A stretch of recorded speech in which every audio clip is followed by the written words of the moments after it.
नमस्कार दोस्तों, चलिए जान लेते हैं उत्तर प्रदेश के सभी 75 जिलों की आज की ताज़ा बड़ी और महत्वपूर्ण खबरों को। लेकिन उससे पहले वीडियो को लाइक कमेंट जरूर करें और साथ ही ये भी बताएं कि आप इस वीडियो को किस जिले, शहर या गांव से देख रहे हैं। पीएम किसान योजना, नए साल में किसानों के लिए बड़ी खुशखबरी। 6,000 रुपए की 3 किस्तें बैंक खातों में होंगी जमा।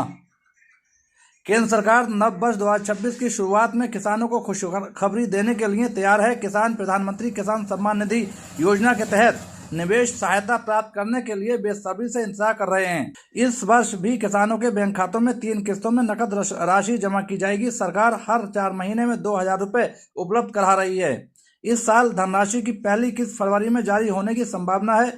पिछली किस्त पिछले वर्ष नवंबर में वितरित की गई थी। उस समय सीमा के समाप्त होने के बाद अधिकारी फरवरी के पहले सप्ताह में सहायता की 22वीं किस्त उपलब्ध कराने की व्यवस्था कर रहे हैं। इससे देश भर के करोड़ों किसानों को खेती के खर्चों में राहत मिलेगी। दूसरी किस्त जून या जुलाई में जारी होने की संभावना है। खरीफ ऋतु की शुरुआत में यह धनराशि मिलने से किसानों को बीज और उर्वरक खरीदने में काफी मदद मिलेगी। मानसून के मौसम में खेतीबाड़ी में व्यस्त किसानों के लिए यह समय बेहद महत्वपूर्ण है। सरकार द्वारा निर्धारित कार्यक्रम के अनुसार धनराशि सीधे किसानों के खाते में पहुंच जाएगी। किसी ने गलत इरादे से मुस्लिम महिलाओं को छुआ तो हाथ काट दूंगा, ओवैसी के नेता इम्तियाज जलील ने दी चेतावनी। बिहार के मुख्यमंत्री नीतीश कुमार द्वारा एक महिला के चेहरे से नकाब हटाए जाने और फिर इस पर उत्तर प्रदेश के एक मंत्री की टिप्पणी से उठे विवाद के बीच AIMIM नेता इम्तियाज जलील ने कहा है कि जो भी व्यक्ति मुस्लिम महिलाओं को गलत इरादे से छूने की हिम्मत करेगा वह उसके हाथ काट देंगे। जलील ने शुक्रवार को महाराष्ट्र के जालना में एक रैली को संबोधित करते हुए कहा कि तथाकथित धर्मनिरपेक्ष दल गुंडों और आपराधिक तत्वों का पक्ष लेते हैं लेकिन मुसलमानों का समर्थन करने से हिचकते हैं।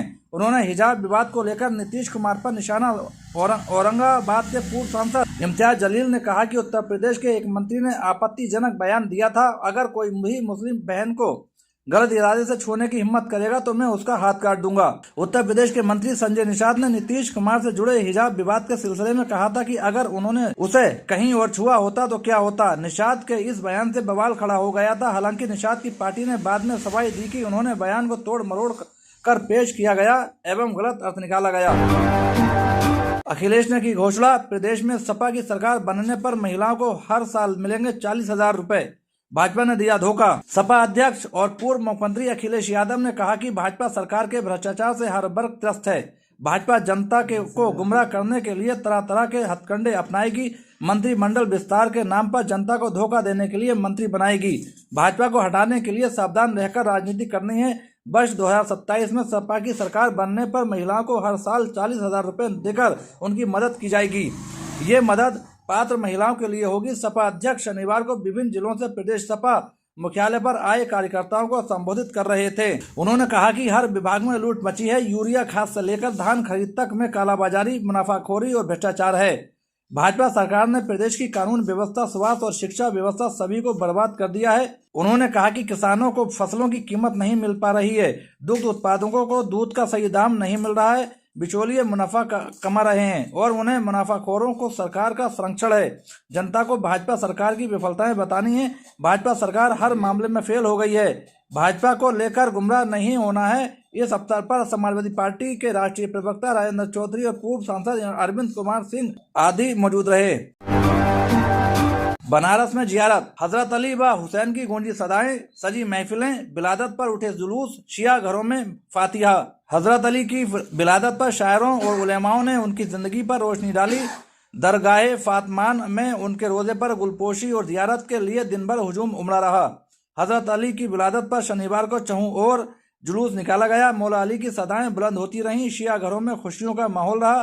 13 रजब के मौके पर कूंडा और पकवानों पर फातिहा हुई और महफिलें सजाई गईं। हजरत अली की विलादत पर सुबह दोशीपुरा सहित विभिन्न इलाकों से जुलूस निकालकर टाउन हॉल पहुंचा। वहां से हजरत अली समिति व अंजुमन हैदरी की अगुवाई में मौला अली की सदाएं बुलंद करते हुए अकीदतमंदों ने जुलूस निकाला, जो नीची बाग चौक, दालमंडी, नई सड़क और शेख सलीम फाटक होते हुए काली महाल पहुंचे पर रिजवी होम की अगुवाई में 50 किलो का केक काटा गया। इसके बाद जुलूस लल्लनपुरा होकर दरगाह फातमान पहुंचा, जहां सेमिनार और सम्मान समारोह का आयोजन किया गया। नेहा सिंह राठौर पहुंच गई लखनऊ के हजरतगंज थाने। वहां उनके साथ क्या क्या हुआ सब जानिए। लोक गायिका नेहा सिंह राठौर का नाम इन दिनों सोशल मीडिया और खबरों में छाया हुआ है। उनकी हालिया तस्वीरें सोशल मीडिया पर तेजी से वायरल हो रही हैं। ये तस्वीरें लखनऊ के हजरतगंज थाने की हैं, जहां बीती रात नेहा सिंह राठौर अपने पति के साथ पहुंची थी। इन तस्वीरों में नेहा मुस्कुराती हुई और अपने फैंस के लिए हाथ हिलाकर संदेश देती नजर आईं। इन तस्वीरों ने उनके फैंस में जोश और गुस्सा दोनों पैदा। सोशल मीडिया पर उनके समर्थक सरकार और पुलिस पर सवाल उठा रहे हैं। बता दें कि पहलगाम हमले के संबंध में नेहा के सोशल मीडिया पोस्ट के चलते उन पर एफआईआर दर्ज की गई थी। उनके पोस्ट में उन्होंने आतंकी हमले और सुरक्षा व्यवस्था पर अपनी प्रतिक्रिया व्यक्त की थी, जिसे पुलिस और कुछ लोगों ने संवेदनशील मानते हुए आपत्तिजनक बताया था। नेहा सिंह राठौर ने हजरतगंज थाने पहुंचकर बयान दर्ज करने की कोशिश की। हालांकि उनको हिरासत में लेने के लिए नहीं बल्कि पूछताछ के लिए बुलाया गया था। नेहा ने बताया कि उनका बयान दर्ज नहीं हो पाया है। ऐसा इसलिए क्योंकि सूर्यास्त के समय बयान नहीं दर्ज किया जा सकता है, इसलिए रात के समय उनका बयान नहीं लिया गया। नेहा ने आगे बताया कि उन्हें पहले भी 2 नोटिस भेजे जा चुके थे। पहला नोटिस लगभग 14 दिन पहले आया था, जिसे उन्होंने अपने स्वास्थ्य ठीक न होने के कारण टाल दिया था। दूसरा नोटिस उन्हें 3 दिन के भीतर जांच अधिकारी के सामने प्रस्तुत होने के लिए दिया गया था और इसलिए वह रात के समय थाने पहुंची थी। मीडिया के सवालों पर नेहा ने कहा, अब देखते हैं, अभी तो कोई दिशा ही नहीं बनी है। मेरा बयान अभी दर्ज नहीं हुआ है, इसलिए मैं ये नहीं बता सकती कि जांच किस दिशा में जा रही है। वैभव सूर्यवंशी ने दक्षिण अफ्रीका के खिलाफ रचा इतिहास। ऐसा करने वाले दुनिया के पहले प्लेयर बने। 14 वर्षीय वैभव सूर्यवंशी ने दक्षिण अफ्रीका अंडर-19 के खिलाफ यूथ वनडे में कप्तानी कर इतिहास रचते हुए दुनिया के सबसे कम उम्र के कप्तान बनने का रिकॉर्ड बनाया। इससे पहले विजय हजारे ट्रॉफी में 36 गेंदों में शतक और 84 गेंदों पर 190 रन की विस्फोटक पारी खेलकर उन्होंने कई रिकॉर्ड तोड़े थे। वैभव सूर्यवंशी ने शनिवार 3 जनवरी को रिकॉर्ड बुक में अपना नाम दर्ज करा लिया, जब उन्होंने बेनोनी के ब्लोमूर पार्क में दक्षिण अफ्रीका अंडर-19 के खिलाफ 3 मैचों की यूथ वनडे सीरीज के पहले मुकाबले में भारतीय अंडर-19 क्रिकेट टीम की कप्तानी की। हालांकि कप्तान के रूप में अपने पहले मैच में वे 12 गेंदों पर सिर्फ 11 रन ही बना सके, लेकिन इसके बावजूद ये मुकाबला उनके युवा और तेजी से आगे बढ़ते कैरियर में एक ऐतिहासिक उपलब्धि साबित हुआ। महज 14 साल की उम्र में सूर्यवंशी यूथ वनडे में किसी टीम की कप्तानी करने वाले दुनिया के सबसे कम उम्र के खिलाड़ी बन गए हैं। इसके साथ ही उन्होंने 16 साल की उम्र से पहले किसी भी फॉर्मेट में अंतर्राष्ट्रीय अंडर-19 मैच में किसी टीम का नेतृत्व करने वाले पहले क्रिकेटर बनकर भी इतिहास रच दिया। इस उपलब्धि के साथ उन्होंने पाकिस्तान के अहमद शहजाद का 19 साल पुराना रिकॉर्ड तोड़ दिया। जय श्री राम के नारे लगाकर गुंडाई नहीं चलेगी। बीजेपी के पूर्व विधायक की बेटी साक्षी मिश्रा खूब बरसी। बरेली के रेस्टोरेंट में बर्थडे मना रही युवती के दोस्तों पर हमला और तोड़फोड़ को लेकर अब बीजेपी के पूर्व विधायक राजेश मिश्रा और पप्पू भरतोल की बेटी साक्षी मिश्रा खूब बरसी। युवती अपने कई दोस्तों के साथ बर्थडे मनाने पहुंची थी। इस दौरान युवती के 2 मुस्लिम दोस्त भी बर्थडे में थे। इसी को लेकर बजरंग दल समर्थकों ने धावा बोला था। साक्षी मिश्रा ने युवती का खुला सपोर्ट किया। साक्षी ने कहा कि जय श्री राम के नारे लगाकर गुंडाई नहीं चलेगी। हंगामा करने वालों को निशाने पर लेते हुए कहा कि आपसे पूछकर कोई अपना बर्थडे नहीं मनाएगा। साक्षी मिश्रा खुद उस समय बहुत चर्चा में आई थी जब एक गैर बरादरी के युवक के साथ शादी कर ली थी। साक्षी ने कहा कि आप लोगों से पूछकर कोई अपना बर्थडे नहीं मनाएगा। आप इतने ही दल वाले लोग हैं और हिंदू मुस्लिम करते हैं तो नेताओं की शादी में जाकर जय श्री राम का नारा लगाकर इसी तरह मारपीट क्यों नहीं करते।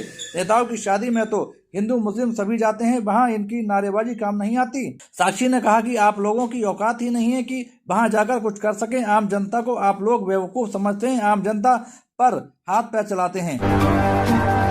संभल में सरकारी जमीन पर बनी मस्जिद पर चला बुलडोजर, गरीबों को आवंटित की गई भूमि।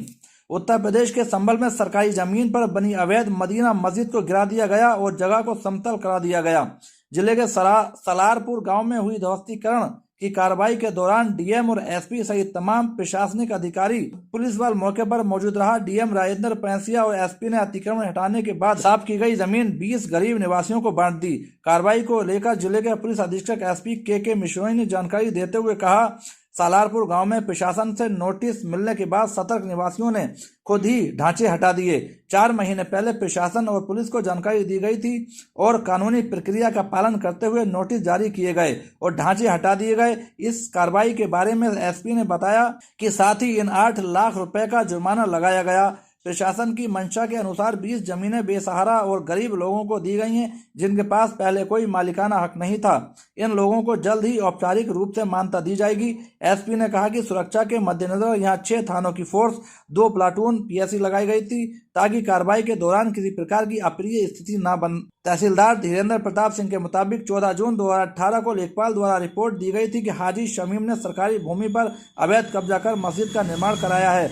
इसी रिपोर्ट के आधार पर तहसीलदार न्यायालय में ग्राम सभा बराम हाजी शमीम मुतब्बली के नाम से मामला दर्ज कर सुनवाई की गई।